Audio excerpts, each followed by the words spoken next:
Welcome you to the panel of AI today. So, have you talked about AI in the last couple of days? Maybe yes. Maybe. Is there anything left over to say?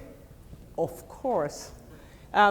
Just saying, like, setting the scene for AI at the moment, I think there is not a single day, maybe eventually not a single minute, we get new news about AI developments, new tools, new applications, new partnerships, new investment.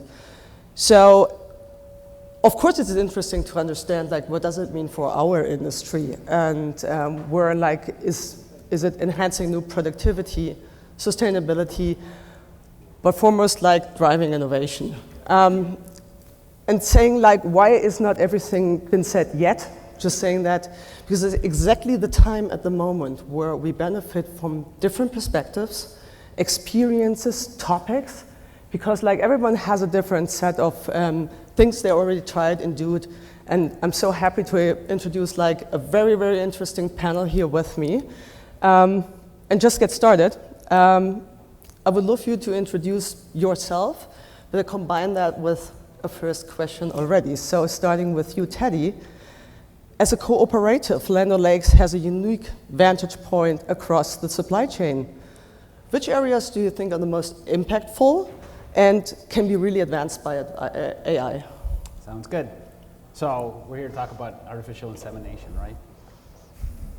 I'm just making sure everybody's awake, because I mean, it's the end of the day. And by the way, when you go in front of dairy producers and talk about AI, I mean, you have to qualify which one you're talking about. Okay, so my name is Teddy Bekele. I'm the Chief Technology Officer at Land O'Lakes.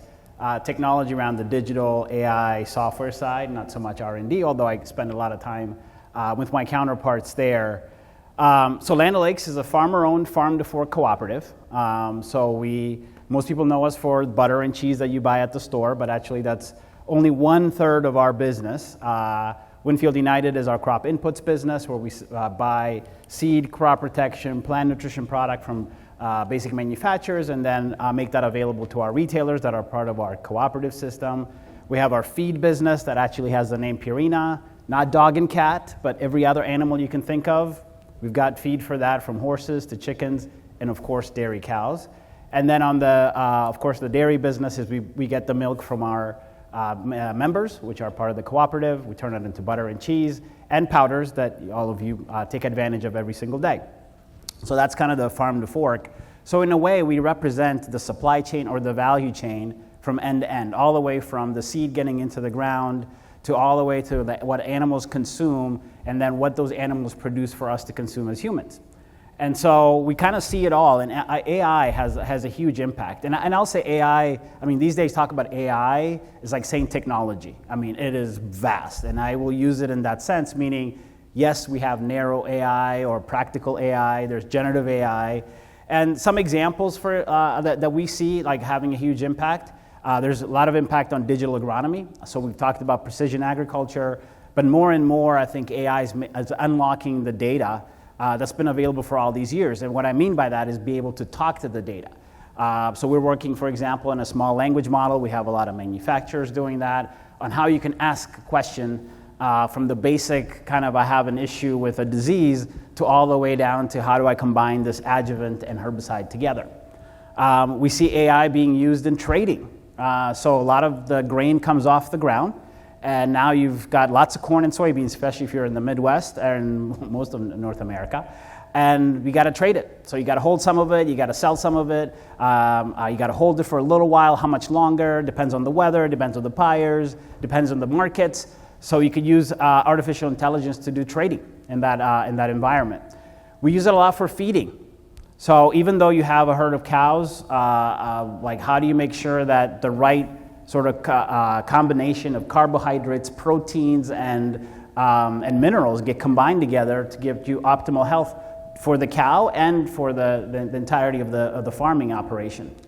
Another fun one for us where we see AI is, as most of you can imagine, when I won't do the show of hands, but most butter is consumed at Thanksgiving and Christmas. So that almost represents 60% of our business. So, we tell our cows in September, it's time to go. 60% production over the next 4 months. No, Cows produce milk when they want to produce milk. So you have to optimize for that. So how much do you ask of producers to produce? How much to hold back? What do you do? How long can you keep sort of this raw material that can go bad in a warehouse? The other fun part is for every pound of butter, we produce 2 pounds of powder. Powder is non-fat dry milk. It goes into chocolate milk. It goes into milk chocolate. When you hear that, like in candy, or in chocolates, that's really what that is the powder. And we have tons of that. So what do you do with that? And so kind of optimizing that, AI is used quite a bit for that in that space. And then finally, the other area that is really impactful is downstream. Like we work with a lot of food retailers, so the Krogers, the Walmarts, the Aldis of the world. They buy our products, so we try to figure out how to put the right SKUs on the shelf, what volume do they need by store, and trying to optimize all those types of things. But even on the restaurant side, so we sell to a lot of restaurants. So if you're in the Midwest, Culver's, across the nation, Chick-fil-A, for example, you'll find our products there. But we use a lot of AI, like propensity models, to be able to match where our products fit and which menu is best. And so how do we make sure we go talk to those restaurants and say, actually, if you use this type of cheese and this type of recipe, this is you have the best outcome. And we've been able to, instead of just calling and saying, do you want some cheese, to actually be more menu consultants going forward. So it's been a kind of a fun to see that happen all throughout the value chain and has tremendous impact. And the possibilities are limitless, except you got to have good data, good quality, good processes to manage that, good governance. So we can get into that a little bit more. But I would say that's kind of where we see impact across the supply chain. Already, thank you very much. Already very impressive because you see the variety of topics we can talk about. But I loved actually to say, when we talk about AI, a lot of people talk about the opportunities in the business and the risk, and you were adding the fun factor to that, which is absolutely fantastic. Passing it over to Joe. From a machinery and equipment perspective, and not limiting to that, of course, like how is Kubota embedding AI into its portfolio to make operations more intuitive, farmer-friendly, or where do you see best tractions for AI? Thank you, Marion. Yes, I want to start out just with a little bit of introduction as you asked, and for those of you who don't know Kubota, just want to give you a little background that Kubota really is a 135-year-old company based in Osaka, Japan. And we have a history of meeting the needs of society with the technology of the day. In 1890, the technology of the day was thin-walled iron pipe to bring clean water into cities that were just starting to really form up. In the 1950s, power for agriculture and a lightweight diesel engine, a compact diesel engine, was the technology of the day. And really, to fulfill our brand promise right now of simple to use and reliable things for agriculture and for construction and groundskeeping, we really look at the technology of the day of being information and automation, AI, if you will, and the right AI. Yeah. I grew up on a dairy farm, so I got you. But the technology of the day has hit a tipping point. Certainly, artificial intelligence has been there for a while. Automation technology also. We know how to control things. I have a history of road guidance back 40 years. We know how to do those things. But there's certainly been a tipping point here. And from what I hear, there's companies out there that are going to pump trillions of dollars into this. Something's going to happen here going forward, and is happening. And we really look at that as the opportunity to go ahead and bring that new value and meet societal needs.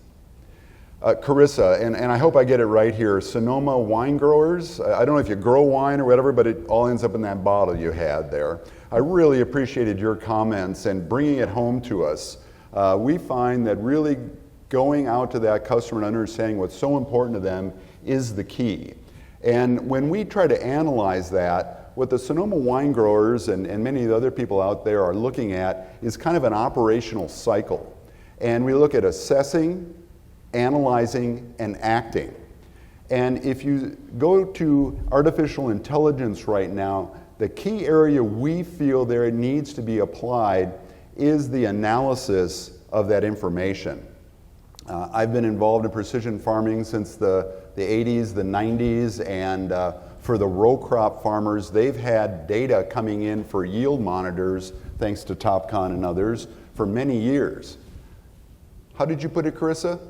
So what? You know, they've got drawers of thumb drives, old term, of data, but how do you bring actionable information out of that and get something done with it? So the first thing we're looking at is bringing this data and this myriad of information together so it can be given and delivered value to the growers as actionable insights. The other main area, if you look at assess, analyze, and act, we think we've got a pretty good handle on the act. We know kind of where to go and how to make our machines work. The analyzing of the data I just talked about, but assessing it and looking at that from the standpoint of the user interface. This information, this technology in various ways has been out there. But if you go out and, I assume, Carissa, if we would talk to your husband, he doesn't spend hours at night after a long day out in the field or the vineyard or whatever, wanting to get on that computer and start inputting data and analyzing spreadsheets and everything. Hey, I know some people like that.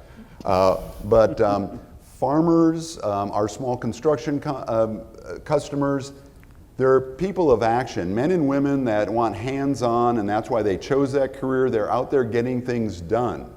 And what we look at as a real opportunity with AI is to take that user interface to the next level. So instead of inputting or even on a mobile app and hitting that, I basically just either talk to it, which is a bit old school, because a lot of this can be predictive, right? If I know I'm in a certain vineyard at a certain time of the year and these operations have been done, I can help with that interface and go ahead and get a more natural interaction with the technology to go ahead and assess, facilitate the analysis of that information, and then go ahead and have that user interface help me understand the insights and the actionable information, and then through automation go ahead and make it happen.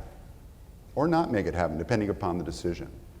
But anyway, Marianne, that's kind of how we look at it and look at that cycle, and where this technology of the day that's hit a new tipping point really can open up and bring solutions to not only Sonoma wine growers, but specialty crop and agriculture throughout the world to really take that next level and that next step to meet that labor demand and some of those other new demands that we have.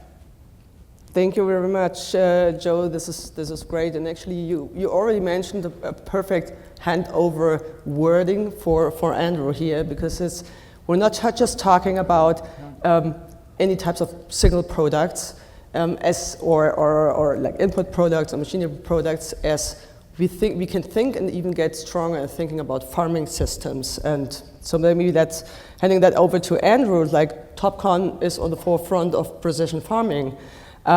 So how to do AI and precision systems together unlock efficiency for farmers in terms of labor, in terms of inputs, environmental impact, and do you already see really tangible use cases here? Yeah, thanks, Marion. Hey everybody, Andrew McDonnell. I lead the digital business segment at TopCon Agriculture. So just some background on the company. TopCon's a global precision machine control, sensor, and automation company. So we're the technology driver behind some of the services like precision planting, precision spraying, yield mapping, guidance, these types of solutions that you see today, as well as a connectivity and digital farm management platform. So I can't forget that as the digital guy. But I came to this industry as a former ag tech co-founder, actually. So I've been in the shoes of many of the co-founders in here. I also spent a decade in life science, so I don't come from this space originally. The reason that brought me here was pretty simple. There's no other industry that impacts human and planetary health quite as intimately as food production and agriculture. 25% of global emissions, 50% of our habitable land, 70% of our fresh water withdrawals. I mean, we've heard these themes today. So it's really exciting to see what's happening in AI and especially in precision technology, and have the ability to really move the needle on some important initiatives globally. We think about at TopCon AI in two broad categories, so I'm going to generalize. The first we call efficiency AI. So these are ways to automate our own internal processes to be faster, leaner, more accurate. The second is a category we call growth AI. So these are opportunities to apply self-learning, self-reacting, complex systems to solve problems independently, a lot of times at the edge, a lot of the times involving the physical world. For us, the near-term ROI in AI is on the first category, efficiency AI. So I'll share two quick use case examples with you. The first is on the sales operations side. So we spend about $5 million annually processing sales orders globally, processing orders. So just automation with AI of 25% of that is over $1 million lift to our business. That allows us to deploy our human capital at higher touch, higher value customers. And that's what they enjoy doing at the end of the day, while we scale more efficiently in the future. The second is on the software validation side. So, rough ballpark numbers, almost $6 million a year spent on software validation, just on code review across our organization. So we see opportunities using code review assistance, leveraging AI to 10x the ratio of developers to code reviewers. And so again, as we look to scale and invest in new development projects, we become much more efficient. And at the end of the day, that efficiency is something we're realizing internally today. It's measurable, it's known, and we're in the process of now passing that value along to our partners, to our dealers, and ultimately finding its way to the dealers and growers' pocketbooks. Thank you very much, Andrew. As I said, we have a very, very diverse panel, and that's very great because for two reasons. Number one, Brad here from Heritable, and welcome, is not sitting on 100 years history of the company. It's probably the youngest company here on the panel, for sure. And especially also touching on a different type, maybe earlier stage of type of AI. So how is AI accelerating the pace of genetic discovery and product innovation compared to traditional methods? How do they maybe be ideally combined with each other? And what does it mean for maybe crop resilience, for input solutions and yield in the next decade? Thank you, Maren. Thank you, everybody. Hello, my name is Brad Zanft. I'm the CEO of Heritable Agriculture. We're a spin out of Google's X Lab, the Moonshot Factory, and we're a portfolio company of SVG, both the Sunrise Fund and the Pioneer Fund. So thank you very much. Our mission is to unlock expansive opportunities in the agriculture sector by dropping the cost and accelerating the timelines to crop improvement. So making kind of corn level improvement to everywhere else in the agricultural sector. The way we do that is through AI and with a real focus on the genetics and the environment. So we have kind of three main products that we think are the comprehensive solution to anybody wanting to optimize crops. One has to do with scalable integration of environment and soil with genetics in order to be able to make a digital twin. We all have talked about that term. Make a digital twin of a plant anywhere in the world to 10-meter resolution. You can use that to place your existing crops better if you have a library of varieties and you want to move into a new geographic area. You have geopolitical risk, there's climate risk, maybe you just want to optimize your system. We can simulate that for you, tell you which is the best geography to go into or which is the best line to grow in that geography. Same technology allows you, if you have the genetics, the actual DNA information, to simulate what would happen if you crossed two parents, and that's called breeding. But then if you zoom down further into trying to understand the exact genetic determinants of a particular property of a plant, let's say drought resistance or a particular flavor molecule, a lot of these traits have just a few genes, a few tiny parts of the genome that have disproportionate impact on that property. And what we do is we combine DNA information, RNA information, sometimes epigenetic information, to be able to identify the exact genes that are important, and that can help inform a breeding program, or if you want to move into a targeted mutagenesis program, for example, gene editing, although that's not the only technology that it's relevant to, that helps you move into that. And then finally, if you want to move down into the single base, if you want to find the exact part of the genome that you can regulate, that you can maybe turn on in a drought or turn on in a heat event, we actually use generative AI. We use large language models to identify those important regulatory elements in the genome. So I think I've actually answered your question, at least from our company's perspective. We think that we can develop we're working in strawberries. We have announced programs in strawberries, in forestry, and broadly with the Syngenta Vegetables Group across many of their vegetable portfolio. We think we can bring, for example, a strawberry, development of a new strawberry line down from 8 to 10 years to more like 3 to 5 years. It takes sometimes a decade, again, sometimes 3 years, sometimes 10 years, depending on what you look at, to identify a causative gene.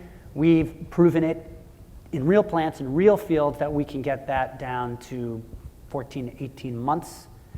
And then in terms of identifying the exact regions of the genome that confer tight control, we see about a 90 to a 99.7% reduction in the search space. So if somebody was trying to figure out how to control this particular property, they would have to do, we would be able to reduce that complexity by 99.7. And this is all really coming from the use of nonlinearity AI, integration of heterogeneous data sets like weather and soil, or RNA and DNA, remote sensing, so the scalable information of data around the world, and then again, AI's ability to integrate that heterogeneous data and make sense of it.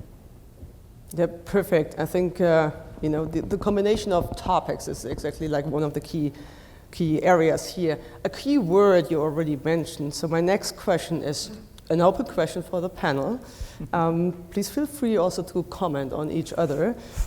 It's one of the questions like usually everyone has a mind like, does AI have the impact to the potential to impact the whole industry? Or in other words, to say, will we see really game changers? And coming back to your keyword, is Gen AI maybe also one of the game changers?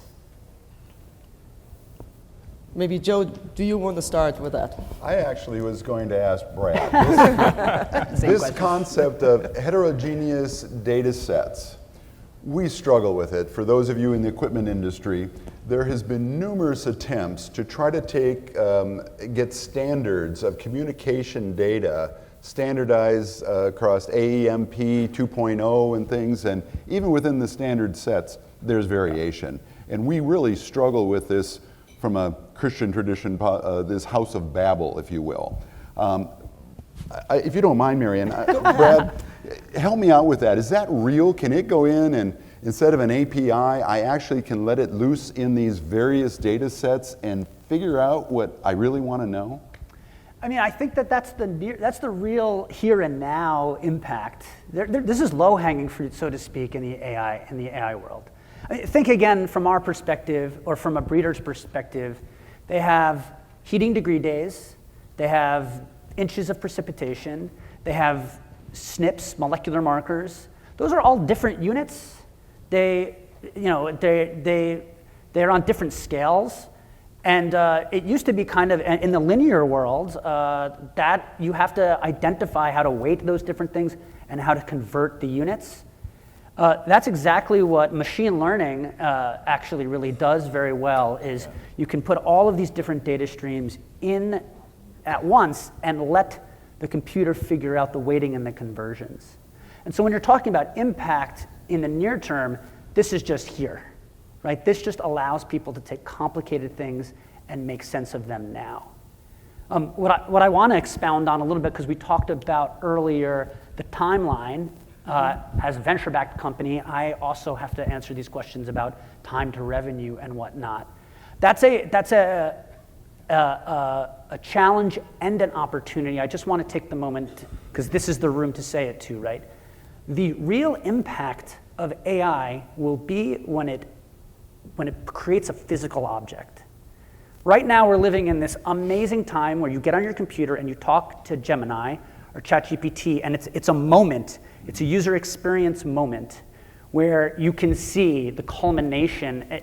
You know that there's a disruption in technology. But that's a chatbot. Remember that that's a chatbot that's giving you information, and it's trained on all of human information, or at least most of it that's on the internet. And that's generative AI too, so we can get to that. But the opportunity, what we're going to see over the next 30 years is when you make a plant that is better, that feeds somebody better, that makes a farmer's life easier.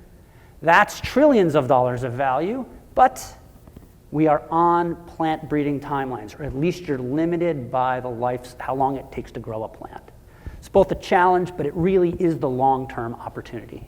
Yeah, and Brad, that's absolutely true. I'm glad you said 30 years, because 3 years would have been a little scary. But I mean, we're going to make a lot of progress. But Joe, to answer your question, I think we struggled quite a bit when this idea of just let loose on the data, right? So one of the things we automated through a small language model was the crop protection guide. So it's this book that we publish. Every agronomist carries it in their truck, and it's like their little Bible that they consult before looking at a disease or after looking at a disease and then talking to a farmer.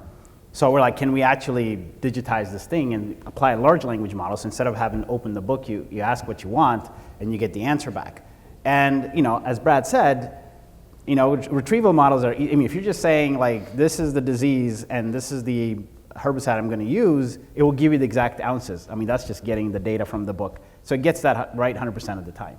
Now, when you start to say, I'm in a sprayer, I'm going 7 miles an hour, the wind speed is X, Y, Z, and like, I'm going to use this herbicide, what's the level of adjuvant and all this to combine, like, sometimes it gets it right, and sometimes it completely hallucinates. And it's because when you go into the table, and just simplifying it, it's a lot more complex than this, and you look at the table and each column is there, you have to go explain to the AI what each column is and how it relates to the other columns in the table, and what are the upper and lower limits, and all the exceptions that could happen, which there's a lot of exceptions. So once you've done that, then you've got to get an agronomist and go, break this thing. And they're good at that. Like so they're trying to kill a crop. They know how to kill a crop, right?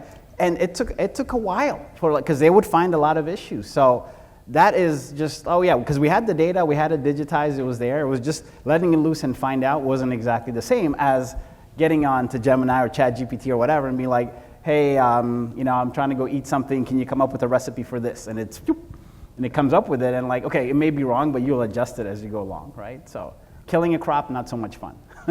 Yeah, that risk level is much higher, obviously, and back to Carissa's question, so what? If we can get good at bringing that all together and actually bring value to the grower beyond what they can do by looking in a book or 5 books even this evening or looking it up online, I think that's really you're looking at game changer. I think that's the kind of really taking that next leap and yes. that tipping point, Marianne. And this is something that came up yesterday on the AI roundtable, and I think it gets at your question. I think we need to remember that Gen AI is just a tool in the toolbox, right? And so it's finding the right use cases to deploy this tool. And so you're asking about a use case there, and we went through this same exercise, is where are the use cases across the organization today that we can pull this tool out and apply it? And for us, it started with the question of where's the friction in the organization? Where are we spending a lot of money today, and where are we struggling to scale the organization? And for us, service and support is a big pain point. We're a global organization. We have a hardware component, we have a software component, we have a cloud component, we have languages that we have to deal with. And so we found a use case for Gen AI for scaling our service and support arm digitally. And so about a year ago, we deployed a Gen AI tool in MyTopCon Now, which is a cloud platform. It houses a lot of our product and install SOP spec sheets for our dealers and for our customers to go in and engage with. So perfect for Gen AI to go in and attack structured data with natural language interaction, right? Or so we thought, right? So the first quarter was pretty bumpy. We didn't see great engagement with this tool, if I'm being completely transparent. Yeah. And so we dove into like why this was, and it was actually pretty interesting. Most of our users were treating it like a traditional chat bot. Single word searches, putting in the product name, and pretty much churning and never coming back and never using it again. They weren't aware of what it was, and they weren't aware that we invested in this tool that has generative AI in it. So we acted pretty quickly. We had to pre-prompt and do a bunch of awareness campaigns about this new tool. When users got close to it, we had to educate them on what it was, to use natural language. Real-time scoring, thumbs up, thumbs down, right after prompting. And we started to see traction and engagement. We then saw some offloading, so our support staff, didn't have to pick up the phone quite as much. We started reinvesting their time back into training the model, to looking at responses and investing their human capital time in training the model. And that's where we really saw engagement take off. And so I think the takeaway for us was, and now we're at 3x engagement on the tool in the last 9 months. So it's been pretty powerful. But the takeaway for us was change management, right? Like internally, we didn't put enough emphasis on change management from day one, and we underappreciated the need for change management for our users and for our customers. They needed to be aware just as much as our team needed to be focused. And Andrew, what question I have for you is, and even for Brad, like, would you say that if they're using it, both in genetic engineering or in the work that TopCon's doing, does it have to be embedded in what they do every day? Like, does it have to be part of, like, is that something separate, or is it like part of, does it get more adoption when it is part of what they're doing every single day? I suppose we're maybe a little bit deeper down in the technical. Yeah. So our folks are pretty adept at adopting and using new technologies, and I think the field of genetics generally is pretty good at adopting those things. I will say for our own team, I am constantly saying if you're not making yourself redundant, then somebody else is making you redundant. Yeah. You don't have a choice. We all have to adopt the tools, because if you don't, you're absolutely. And I'm guessing they're using really sophisticated questions. Like if they're using the tool and they're doing more research. Yeah, like the software engineers, there's tooling now where the future software engineer is not going to be writing code. And our current software engineers are probably writing half as much code as they did. Yeah. We're a 1-year-old company. They're probably writing half as much code as they were a year ago, because the generative models write the code. Now, right, it's a lot wrong. So you still need the subject matter expertise to be able to correct it. You need to be able to read the code and understand it and correct it, but it gets you very, very far. Absolutely. Yeah, I mean, I would say it's like, I don't know how painful problems are going to users today. I connect like the fundamentals I can suck on for you, then for that problem. And the right in the reach, and the answers now that I think they will okay. I think it's one they come up. We are those that do have that line of communication. I don't think they'll continue doing that. Yeah. I think. Yeah. What do you think? The other thing, Teddy, is that not only the more they use it, the more they'll get comfortable with it, but it'll also grow. And what we've seen on so many technology things we've brought in is that we as companies learn new value from our customers. Like, oh, I used it for this, and we can expand in that area. So I think that whole development cycle, as with anything, would accelerate also the more people are using it. Again, I'm going to pick on Carissa, but I think there was sounds like you want a bottle of wine. I'm going for that bottle of wine. But is that another chair here? I'll take one too while you're at it. The whole idea about that what was it, a visual look at the crop and didn't need it every hour, didn't need it every day, didn't need it every week, needed it twice a season or something, I think you said.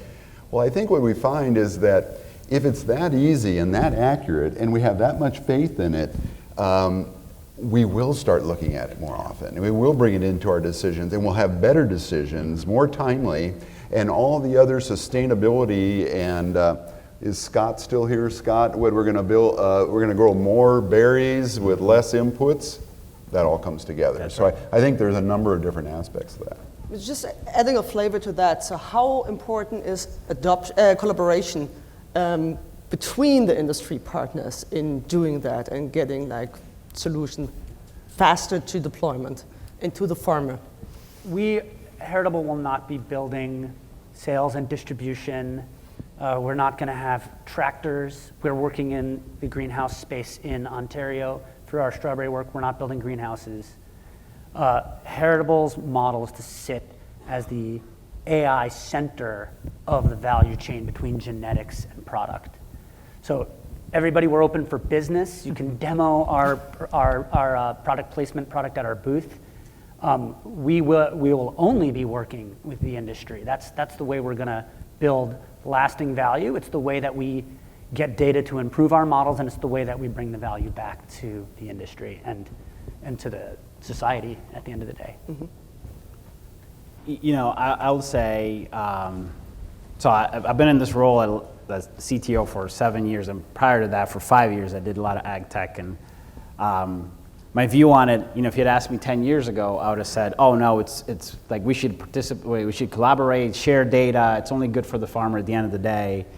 You know, what I've realized now is the partnership will happen if there's a win-win scenario for the two parties collaborating together, right? So Brad and I, absolutely, I'm like, yeah, we have no idea, or we don't want to do genetic engineering. You do that, let's go partner. I will share whatever data you need, and you just do the same thing, and we got that done. But if you have other parties that are maybe kind of co-developing the same thing, or developing the same thing at the same time, or could be somewhat competitive, I don't see the sharing happening. And part of it is because they're like, I put all this effort and investments to build the platform to capture data. I'm not just going to hand it over to somebody else, right? And where's the ROI for me? We get back to that term. So it has to be a win-win in that sense. And I see when that happens, I see more and more sharing happening. If it isn't, I would love for it to be an industry thing. And there are industry things that could be shared. Like, you know, in row crops, field boundaries. I mean, look, like there's no value in having your own field boundary. You might as well have a UPC code or something that says this boundary is this and it doesn't change. And if it did change, somebody updated it and this is what it is. But even that, we can't get alignment. If the two parties are competitive, it gets to be somewhat of a tricky situation. So I hope for that. But I do know the partnerships, when the parties are aligned on the ultimate goal, then that does happen. Maybe there's non-competitive collaboration options here?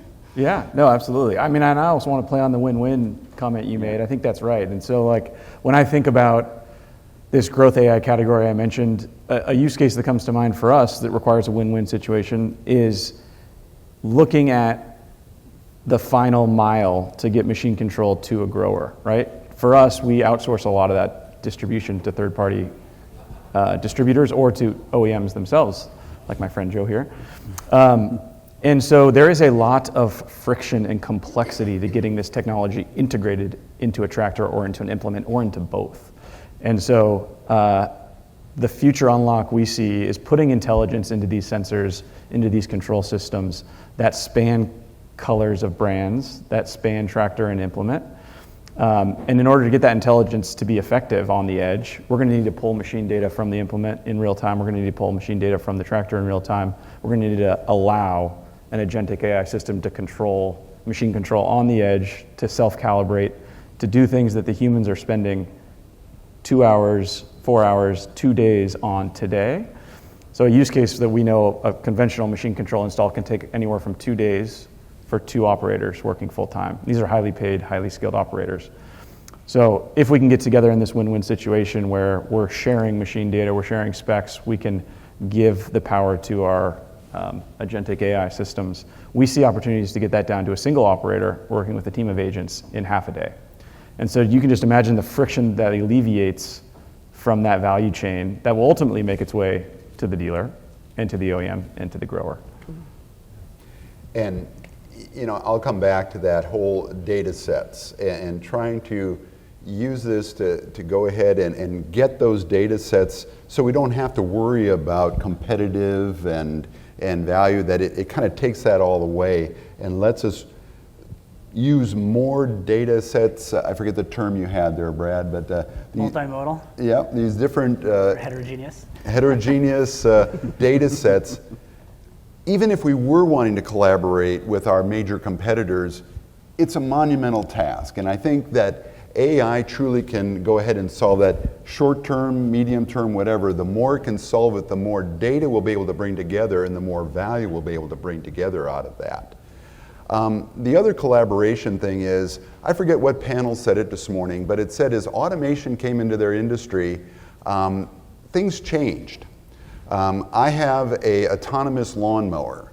I used to enjoy going out there and making stripes in my lawn in the spring and smelling the green grass in the upper Midwest. If you've ever experienced that, no more. This Roomba just goes out there and bangs around and mows the grass.